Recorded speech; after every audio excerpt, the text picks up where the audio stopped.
deebinaa kanata gabaabaa godhan.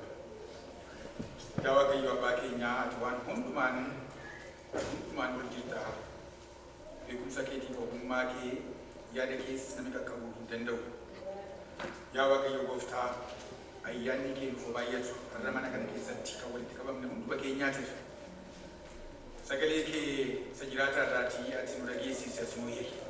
Hafuura qulqulluun gara dhugaa beektummaatiif geessu maqaa gooftaa keenya Yesuus Kiristoosiitiin. Ameen. Har'a dubbifame keessaa achi gubbaatanii yeroo gabaabaadhaaf dubbachuu yaala. Wangeelaa Luqaas boqonnaa 2 lakkoofsa 32 hamma 40 ture kan dubbifame silaa. Akkasumas immoo seera uumamaa boqonnaa 15 achirraas dubbifameen. Dubbisa har'a dubbifame keessatti yookaanis immoo sagalee Waaqayyoo dhageenya keessatti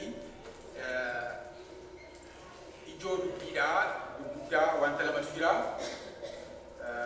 Wanta lamaan kana irratti nuyi yaada koo dubbachuu yaalan. Guyyaa har'aa kana keessumatti torban kana magaalaa kana kan ture hundi keenya beeknaa torban Oromoo jedhamee beekamaa ture. Torban Oromoo kana keessatti wanta baay'eetu gaggeeffamaa ture, wanta baay'eetu ta'aa ture. Haa ta'u maleessaati kaleessa biyya keenya keessatti haala ta'aa adeemsifamaa tures hundi keenya gurraa qabnaa. Oduu odeeffannoo jiru hundumaas gurraa qabnaan. Haala sabni Oromoodhaa amma yeroo kana keessa jiru hundi keenya hamma tokko hin beeknaan. Sakanaatiif tarii guyyaa har'aadhaa kana saba keenyatti uummata keenyatti wangeela lallabuun haala keessa jiru keessatti baay'ee rakkisaadha jedhee yaadaan. Salphaa miti. Haa ta'u maleessaa Waaqayyoo sagalee qaba.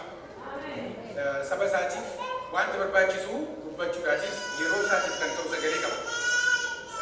Wangeelli haalli sabi keessa jiru keessatti namatti lallabama yeroo hundumaadha. Wangeelli haala sabi tokko keessa jiru keessaatii bahee yeroo lallabamu baay'ee rakkisaa ta'an. Sagalee Waaqayyoo namatti haala inni keessa jiru keessatti iddoo inni jiru keessatti akka itti qaqqabu akka itti dubbatu beeka sababii ta'eef akka namaa galutti akka namaa ta'utti Waaqayyoo yeroo hundumaadhaan dubbatan. Kanaatiif kutaa haala dubbifanne keessatti wangeela Luqaas boqonnaa 12 yeroo ilaallu lakkoofsa 32 kan yommuu ilaallu hin sodaatinaa jedhaan. Isin yaa karra xiqqina yoonanaa hin sodaatinaa Waaqayyo mootummaa isiniif kennuudhaaf jira sababii ta'eetiif hin sodaatinaa jedhan. Sagaleen hin sodaatinaa jedhu kuni sagalee guddaadhaan. Tarii yeroo hundumaatti taanaan haala kamiyyuu keessatti taanaan ilmaan namaatiif sagalee barbaachisuudhaan hin sodaatinaa kan jedhu. Namni maaliif sodaata? Yookaanis immoo kan nama sodaachisu maaliif yoo jennee gaafanne wanta baay'eedhaan. Namni wanta baay'ee sodaata, wanta baay'ee nama sodaachisas. Wanti gurguddaan jira, wanti xixiqqaan jira kan nama sodaachisu. Namni iddoo jirutti, bakka jirutti, haala jiru keessatti yeroo hundumaadhaa waan sodaatu qaba.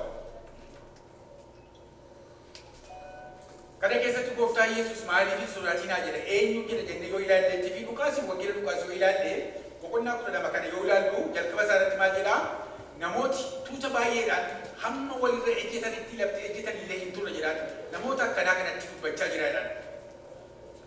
Boqonnaa kana keessatti wantoota isaa duwwaa miti. Namoota baay'eedhaan namoota kana keessaa Fariisota jiru, Saduqooti jiru, warri beektuu seeraadhaa jiru, warri beektuu macaafaa jiru, ergamooti jiru, namoonni akkasumatti yaa'anii qotee bulaanis baay'eetu jiru. Namoota kumaatama baay'eedha sababii ta'eetiif. Kutaa kana keessatti hin sodaatinaa. Abbaan keessan mootummaa isinii kennuudhaatiif jira jedhee dubbata gooftaa Yesuus. Maaliif hin sodaatinaa jedhaan? Torban har'aadhaa gara booddee deebiinee yoo ilaalleetiif kutaan inni isa dura jiru hin yaadda'inaa jedhaan. Waa'ee yaaddoo haasaa. Yaaddoon kan nama sodaachisu keessaa isa tokkodhaan.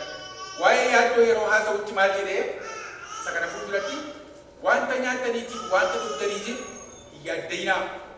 Maal uffanna jettaniis hin yaadda'inaa. Jedhee dubbateeti booddee sababii kenna sababii yaaddoon irra jirreetiif. Simbirroota Waaqaa ilaalaa jedhaan, qurruu ilaalaa jedhaan, maasii hin qaban, lafa hin qaban, qonnaa hin qaban, midhaan hin facaasan. Gombisaa siin qaban garuu beelaan hin beekan. Garuu wanta nyaata dhaban hin beekan. Waaqayyo isaan soora sababii ta'eetiif. Isa tokko hojjetee irratti isaan soora sababii ta'eetiif. Maal uffanna jettanii yaaddeenaa dhagni keessa uffata caalaadhaan. Yoo uffata ta'ee Solomoon inni qabeenyaaf ogummaadhaan hundumaa caalu iyyuu hamma daraaraa bakkeedhaan uffateedhaan. Bareedina hamma daraaraa bakkeedhaan hin ga'u. Waaqayyo daraaraa har'a bareedee golgogee ibiddatti naqamu akka kana erga bareechatee isin hammam hin caaltanne isin hammam simbirroota waaqarra hin caaltanne hin yaaddeenaa jedhee erga dubbateeti booddee deebisee hammam hin sodaatinaa jedhan. Hin sodaatinaa jedhan. Waa'ee horiitiif sodaatinaa jedhan tokko kan nama sodaachisu waa'ee horiiti.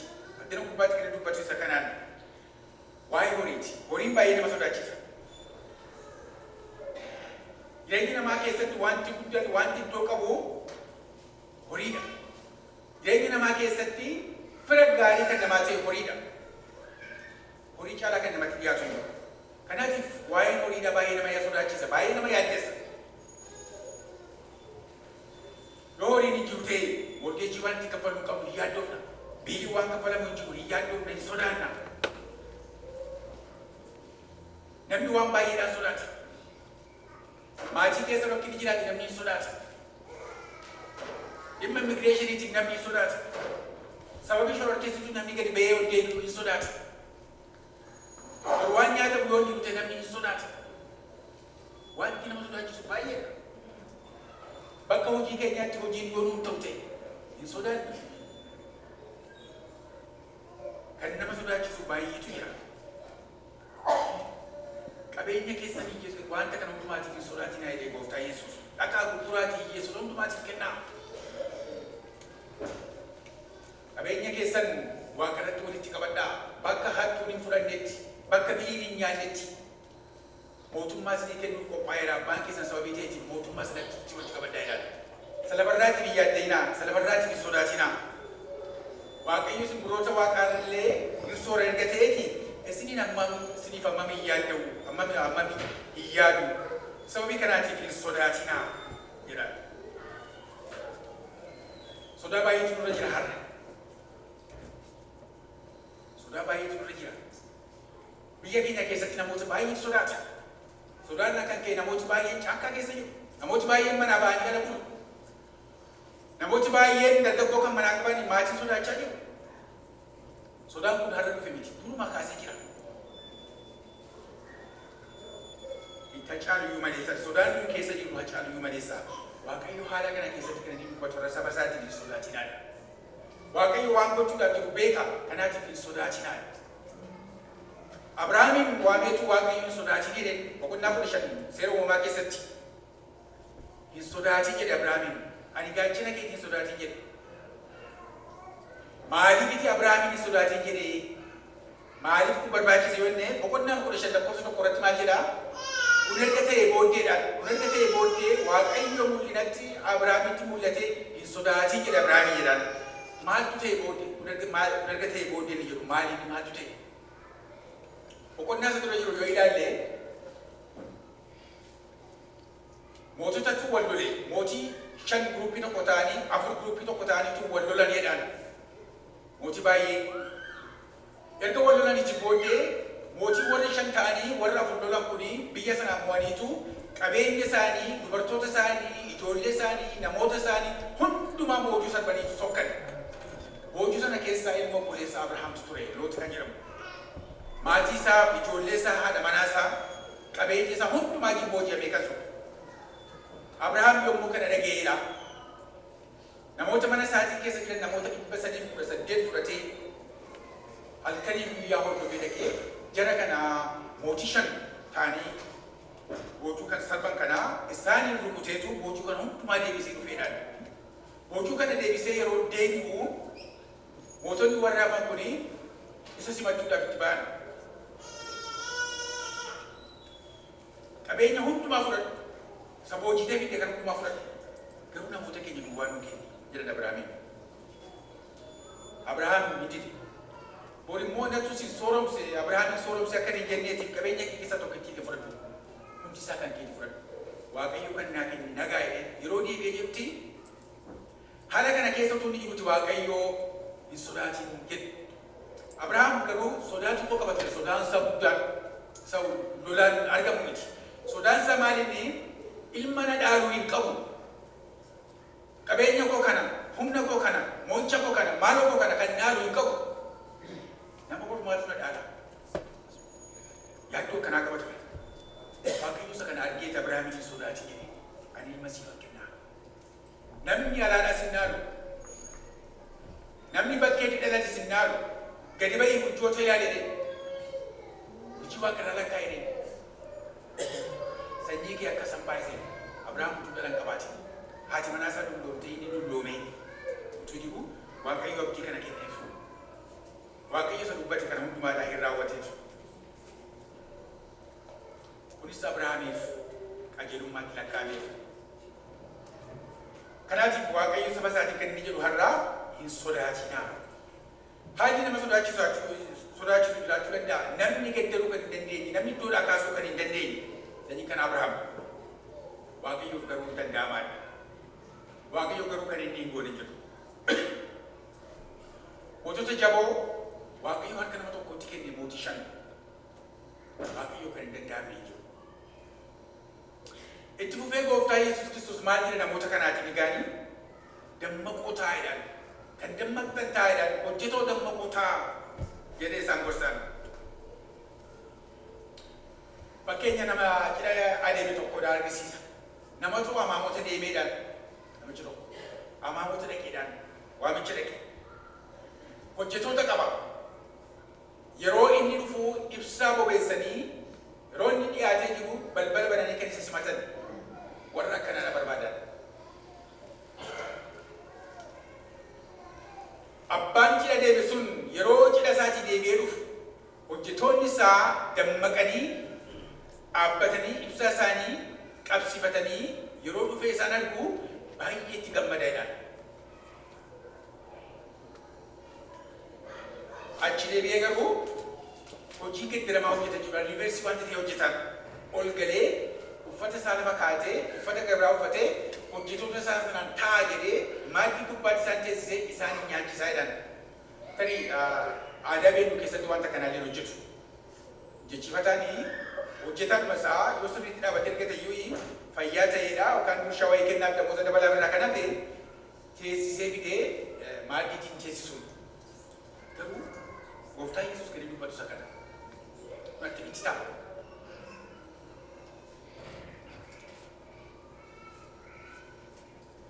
Akkuma dubbatee isin karratti xinna yoo nan dhadan.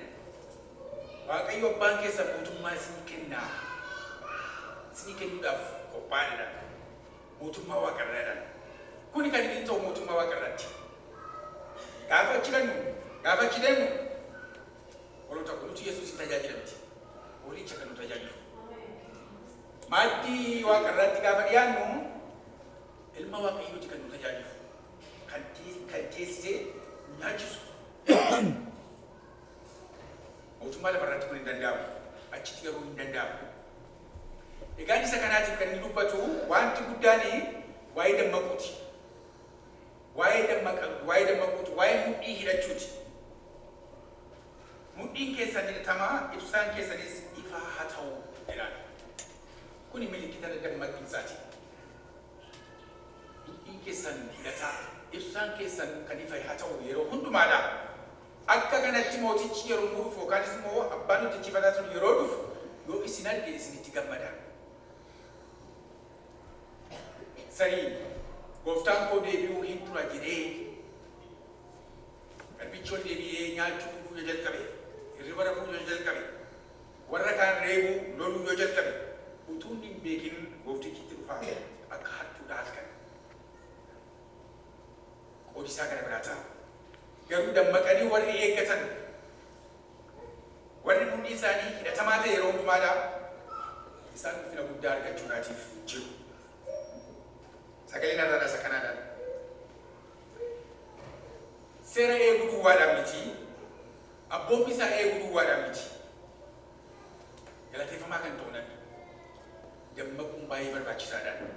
Dammaqanii ilaaluun barbaachisaadhaan. waa'ee dhufaatii isaatii haasaa gooftaan keenya Yesuus Kiristoos guyyaa tokko deebi'ee dhufa. Sababii kanaatiif uumamni hundumtinuu dammaqee eeggachuu barbaachisaa yeroo kanatti. Utuu rafnuu akka hin dhumne, utuu dagannee jirru akka hin dhumne. Wanta baay'ee hojjechuun hin danda'amu utuu hin dammaqin. Hirriba keessa wanta baay'ee hojjechuun hin danda'amu beektu miti. Adduu utuu rafuu yeroo ijoollee ture, saawwa bira walii taphachaa walii yeroo dabee rafuu utumaan rafuu dandeenye guddina afaan akka aannan nyaatan. Maqaa jedhama. Guddina fidanii afaan kooti buusuun man nyaatan garuu nan rafa. Ijoollee kana godhan argina sumatti. Namni utuu rafuu waa hojjechuu hin danda'a beektu. Namni wanta hojii baay'ee hojjetee garuu dammaqaa ta'uu dhiisuu hin danda'amu. Adda adda jechuudha. Dammaquun barbaachisaadha. Yeroo baay'ee hojii baay'ee hojjechaa ture. Sabii keenya utuu akka har'a dammaqe kana waggaa 40 dura dammaqee dha ta'e maal ta'etti yaaddu. Utuu waggaa 100 dura akka har'a dammaqe kana dammaqaa ta'e ta'eeti maal ta'etti yaaddu. Mootota darban jalatti sabni keenya hojii gaarii hojjechaa turan. Mudaan qabu hojii isaanii hin hojjetu, hin abboomamu, hojii isin hojjetu. Garuu dammaqoon ture waan baay'eetti. Hojii itti kenname hojjechuurraa kan hafe, hojii ajajaman haa ta'u jedhanii fudhanii hojjechuurraa kan hafe, dammaqoon ture sammuudhaan yaadan. Sababii kanaatiif rakkinni har'a jiru kuni cimaa kan dhufe isa kana. Yeroo itti dammaquun dura jiru irratti hin dammaqne. Yeroo itti dammaqne hojjechuun dura jiru irratti rafaa ture. Garuu hojii hojjechaa ture. Isa kana miti gaama gooftaa Yesuus illee kan inni jedhu isa kana. Kan inni jedhu isa kana. Wanta baay'ee gochuu dandeenya waldaa keessattis faarfachuun hin danda'amu, lallabuun hin danda'ama, tajaajila adda addaa kennuu hin danda'amu. Garuu dammaquu ta'uu dhiisuu hin danda'u. Utuu hin dammaqin, utuu hin beekin waan baay'ee hojjechuu hin dandeenyaan. Wangeela Maatewos boqonnaa 25 keessatti waa'ee durboota gowwaadhaa fi ogeeyyii warra jedhanii durboota 5 beektu. Durboonni 5 suni gari tokko hojii hojjechaa turan. Yesuus Kiristoosin eeggachaa turan akkuma warra sanaadhaan garuu dammaqoon ture. Dammaqoon ture. Dhadhaa wayinii isaanii wajjin fudhachuun akka irra jiru dammaqanii ture hin beekne kan garuu beeku. Akka misirroon dhufu beeku. Achi turan eeggachaa turan. Utuu isaanii dammaqin dingiratti dhufe. Warri dammaqan duwwaatu mana cidhaatti ol gale. Warri sun dammaqin akkasumatti hojjechaa turanii bakkee tafani. Gaafa dammaqanii dhufanii balbala nuu badanii nyaatu. Ani isin hin beeku. Maali raajii haasaa ture miti waldaa keessatti. Si seexana baasaa ture miti tokko immoo. Maal tokko immoo gaafa kanaa lallabeera. Tabbitina waldaa altaa. Waldaa. Hojii baay'ee hojjetamuu hin danda'amu. Waan baay'ee gochuun hin danda'amu. Tajaajila guddaa kennuu hin danda'amu. Garuu dammaquudhaa baay'ee. Yesuumaan dammaquun baay'ee barbaachisaadha. Sababii kanaatiifidha gooftaa Yesuus. Dammaqtan taa'edhaan mudhiin keessan yeroo hundumaadhaa kan hidhatame haa ta'uudhaan. Namni mudhii isaa hidhate nama qophaa'e jechuudhaan nama dammaqeedhaan alerti kan ta'e. Namni mudhii isaa hidhatame. Namni garuu mudhii isaa hiikkatee taa'uu nama danda'aman. Mudhii isaa hiikkatee taa'uu hin danda'anan. Kanaatiif obboloota koo sagalee Waaqayyoo irra kan inni jiru isa kana. Sodaatinaa dammaqoos ta'a. Yaaqoobiin akka kana jedhaan mul'ata Yohaannis keessatti mul'ata Yohaannis boqonnaa 3 lakkoofsa 3 mul'ata Yohaannis boqonnaa 3 ergaa waldaa kiristaanaa tokkootii fi ergame akka kana jedhaa hubadhaa. Achi keessatti wanta ni jedhu. Ergichi seedhaan ani hojii kee beekaa maqaanumaaf jiraataadha jedhamtee waamamtaa ati garuu du'aadha jedhan. Maqaanumaaf jiraataadha jedhamtee waamamtaa lubbuun si keessa jira ati garuu du'aadha. Kai dammaqaas ta'e wanta hafee dhufuuf jedhus jabeessi. Ani fuula Waaqayyoo koo duratti hojii kee fiixaan bahuusaa hin argine. Ammas wanta sitti dabarfamee akka itti fudhateef akka itti dhageesse yaadadhu eegi. Yaada garaa keessa geddaradhu dammaquu ta'uu dhabaatti garuu ani akka hattuun dhuftutti nan dhufaa. Yeroo ani sitti dhufus matumaa hin beektu. Haa ta'uyyuu malee saddeet keessaa namoota muraasa warra uffata isaanii xuraa'ee hin xureessin jedhamanii maqaa argatan qabda. Warri kun uffata adii uffatanii anaa wajjin deddeebi'uuf jiru. Isaan kanaaf warra malanidha. Nama mootu akkasuma uffata adii uffifama. Ani maqaa isaa macaafa jireenyaa isa warra jireenya argachuudhaaf jiran keessatti caafame keessaa hin balleessu. Hiriyaasaan ergamaan kun akka kana jedhan waldaadhaati. Ati garuu ati jiraataadha of jetteedhaan maqaadhaaf jiraataadha garuu du'aadha. Kanaatiif dammaqaa ta'e. Dammaqaa ta'e du'aa ka'e. Garuu si keessaatii namoota muraasi jiru. Uffata isaanii kan hin xureessine. Isaan uffata adii uffachuudhaaf kan malanidha. Yoo dammaquudhaa baatte garuu sitti nan dhufaa. Akka hattuun dhuftu sitti nan dhufaa. Ibsaa keetii ula nan fuudhadhaan. Kanaatiif Waaqayyo waa gargaaru. Dammaqnee isa eeggachuu, dammaqnee dhaabachuun baay'ee barbaachisaadha. Waa'ee dammaqinaadhaa Phexros akkuma kana jedhaan. Yeroo gabaabaadhaatiif erga dhiphattanii booddee garuu Waaqayyo inni ayyaana hundumaa biraa argamu inni karaa Kiristoos gara ulfina isaa isa barbaraatti isin waame ofii isaatii iddootti isin deebisaa, isin dhaabaa, isin jabeessaa, hundee keessan isin cimsaa jedhan.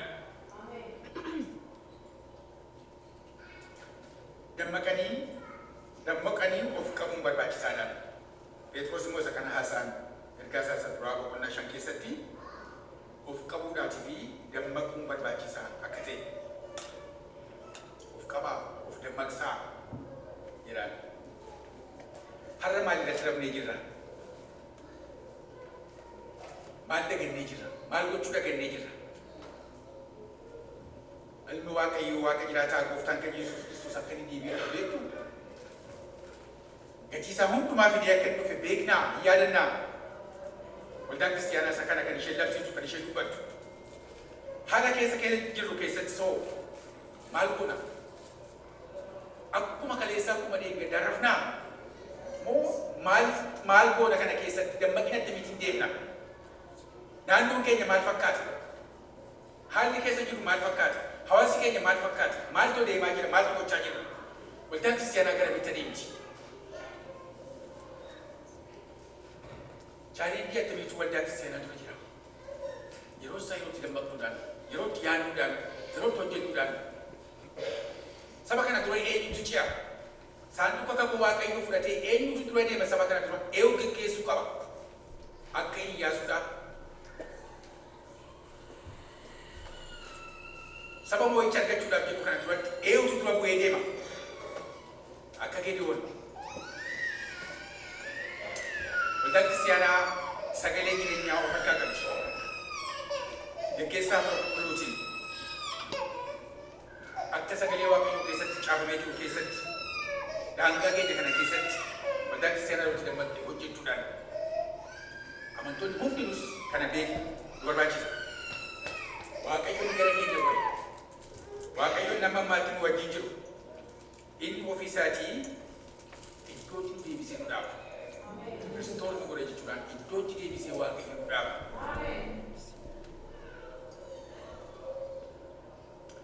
Inni nu jabeessaa, inni hundee keenya cimsee hin dhaaba.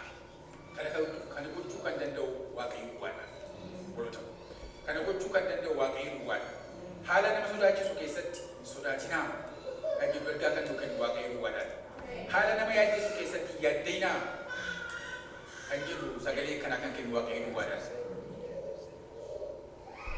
Haala nama sodaachisuuf, haala nama yaaddeessu keessa jirra. Kanaatiif sagalee Waaqayyoo kan jedhu isa kana yaaddeenaa, hin sodaatinaa. Dammaqaa ta'a. Waaqayyo deebisee iddootti sin dhaaba. Waaqayyo sin jabeessa. Waaqayyo hundee keessatti cimsee dhaaba. Maqaan Waaqayyoo ulfaatu. Waaqayyoon kana hundumaa gochuu danda'u ni kakuu saba isaatiif galee haala jijjiiruu yeroo hundumaadhaan wajjin haa ta'u. Haala kana keessa dhaabannee waa'ee saba keenyaa Waaqayyoon kadhachuutti seenaa luba keenya nu waamna.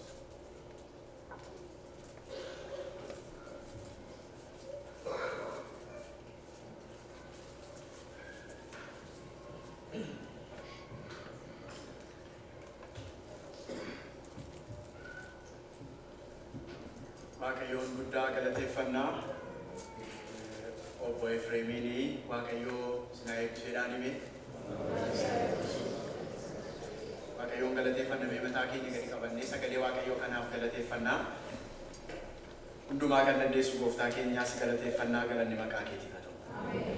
Sagalee keetiin hin sodaatinaa waan nuun jetteefi saba sodaa jala jiru, saba jeequmsa jala jiru, saba hammacamaa jiruun ati hin sodaatin jechuu dandeessa. Ati hin sodaattu, hin jeeqamtusi, humni lafarraa kun hunduu sin hammachusi, sin raasusi. Mootota gararraa jirta, ijji kee biyya lafaan ilaala. Warra gaddan, warra rakkatan hin gargaarta, warra beela'an hin nyaachifta. Ganama kana sagaleen kee hin sodaatin nuun jedhu kun qoricha nuuf haa ta'u. Lapheen keenya si haa amanatu. Garaan keenya sitti haa boqotu. Maqaa Yesuus Kiristoosiin.